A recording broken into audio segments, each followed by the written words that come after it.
여러분, 한국이 태국인들을 차별해서 강제 추방시켰다는 말 들어보신 적 있나요? 저도 그렇게 믿었습니다. 제 친구는 한국에서 쫓겨났고 분노에 찬 얼굴로 말했죠. 그 나라는 우리를 사람 취급하지 않아.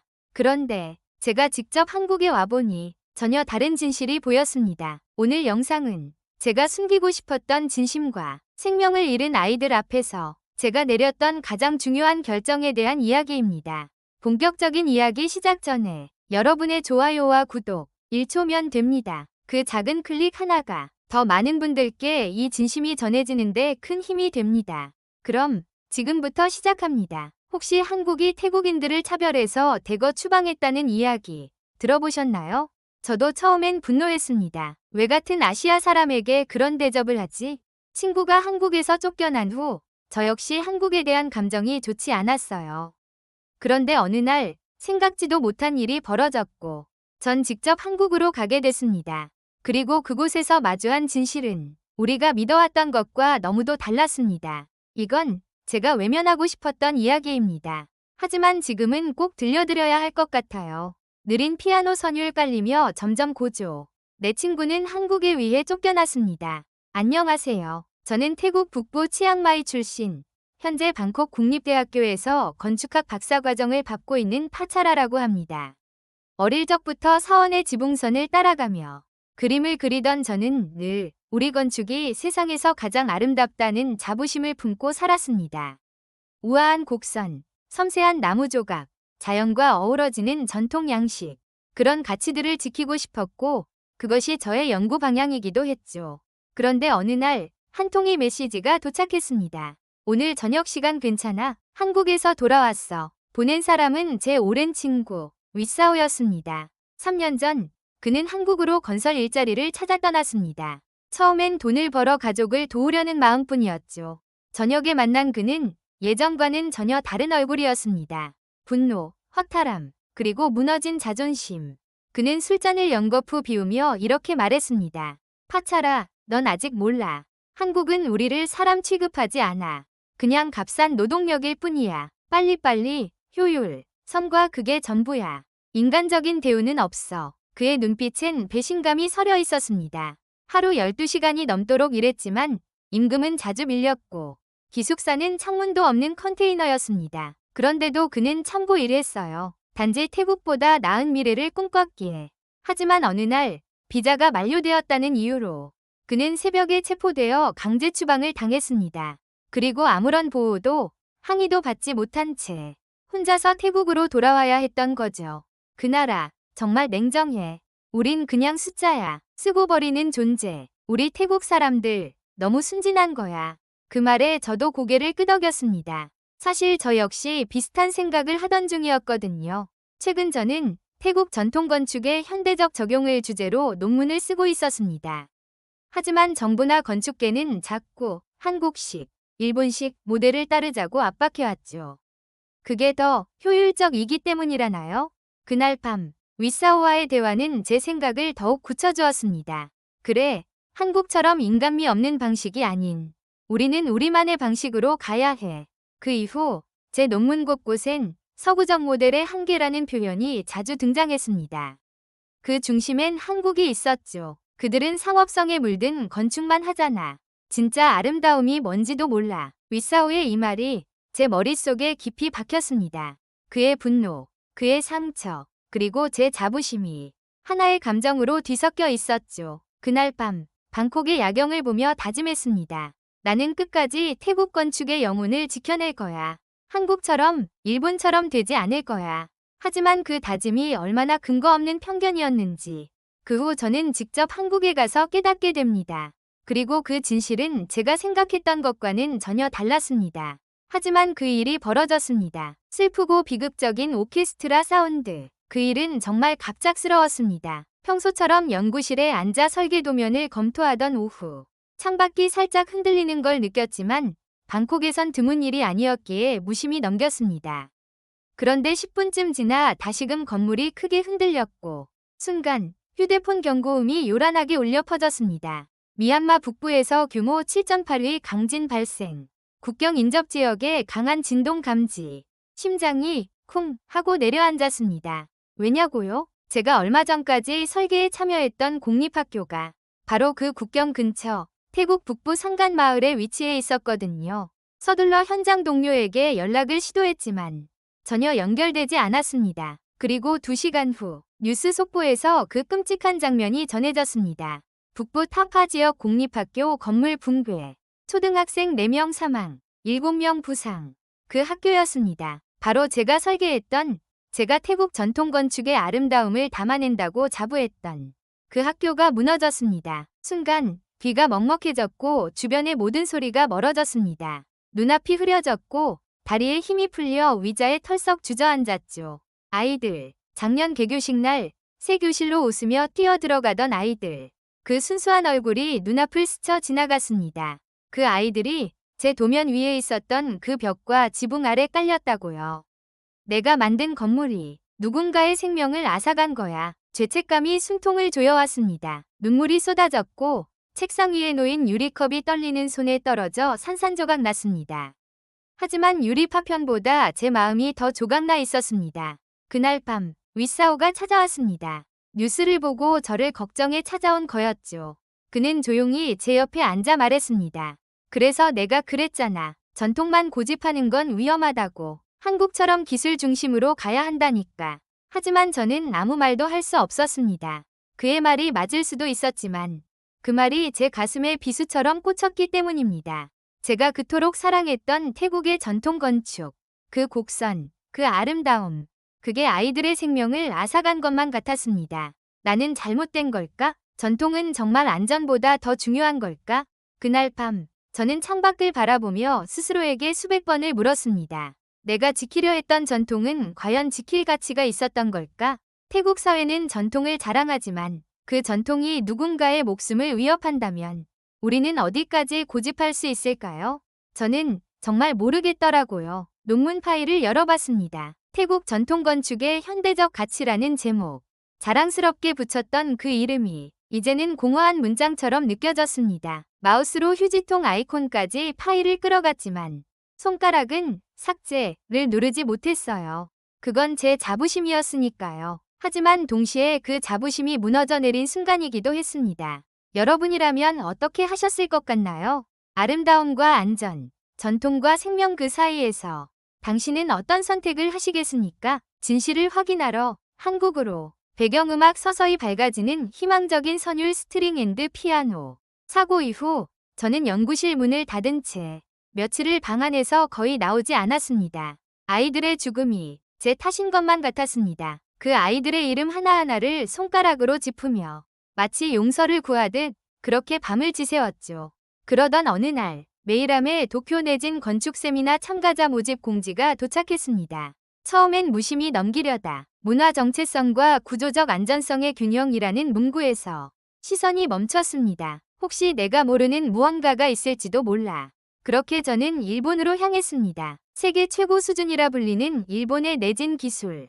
그걸 직접 확인하고 싶었거든요. 도쿄에 도착한 첫날 현장 방문에서 본 한 건물은 놀라웠습니다.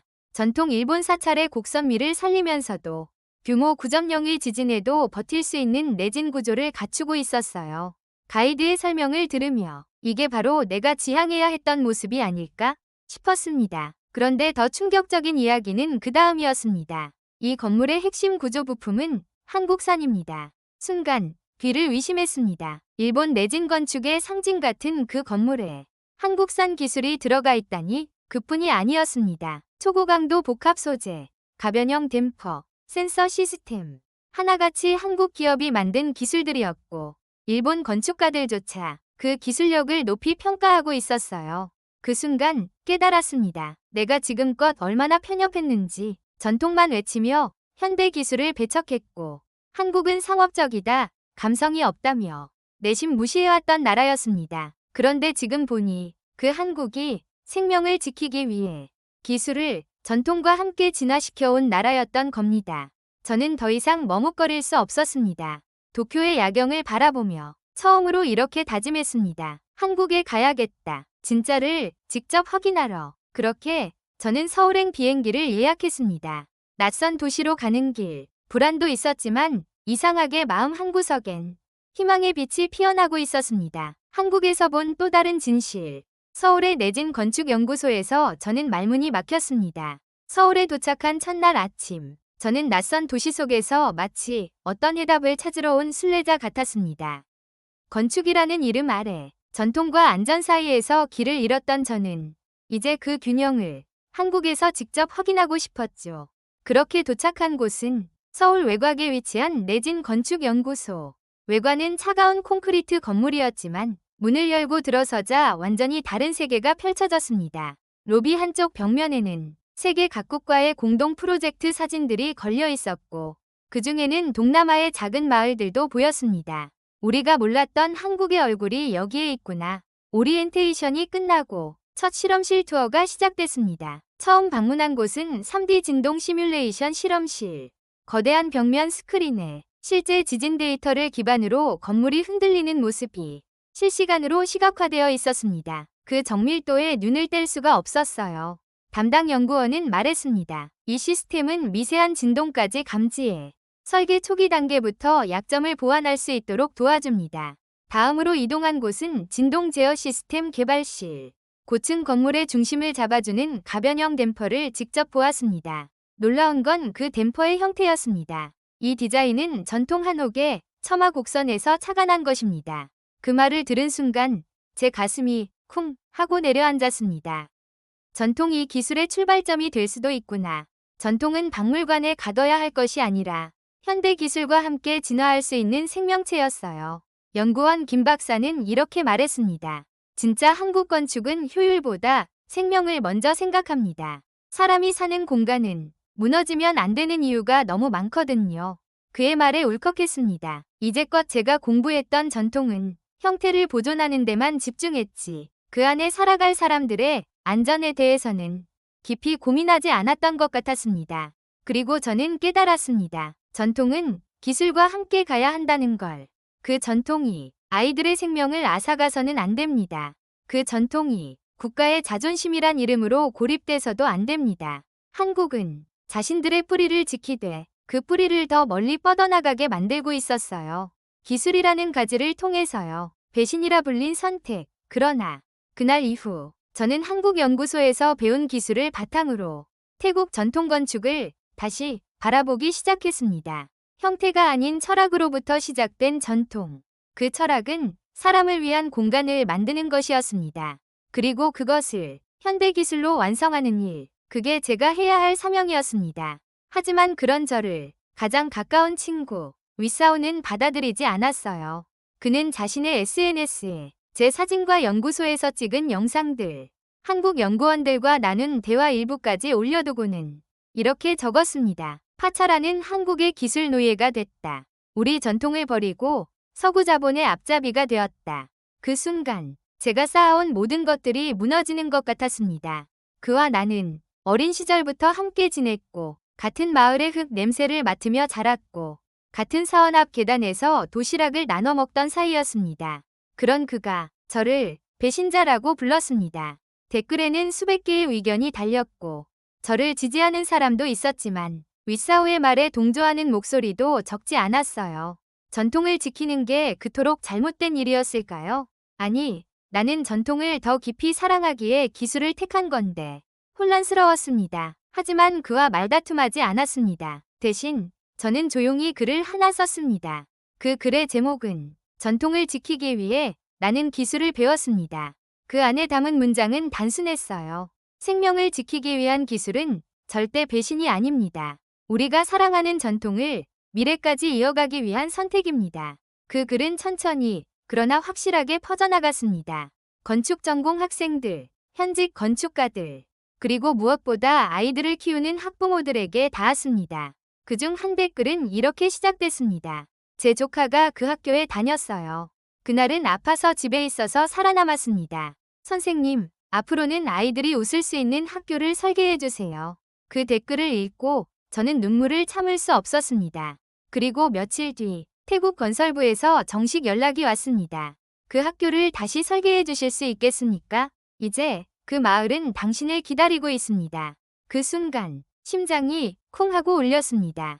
두려움과 책임감이 한꺼번에 밀려왔어요. 무너졌던 곳을 다시 세운다는 건 단순한 설계 이상의 일이니까요. 하지만 동시에 생각했습니다. 이건 내게 주어진 두 번째 기회다.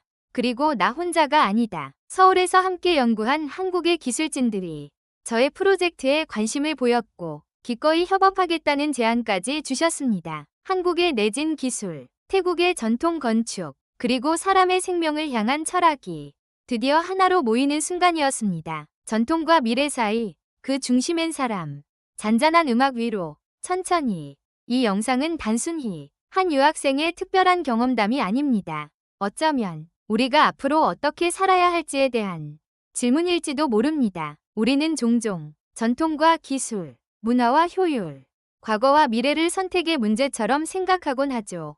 하지만 서울의 한 연구소에서 그리고 무너졌던 학교 앞에서 저는 한 가지를 분명히 깨달았습니다. 진짜 중요한 건 사람이라는 것.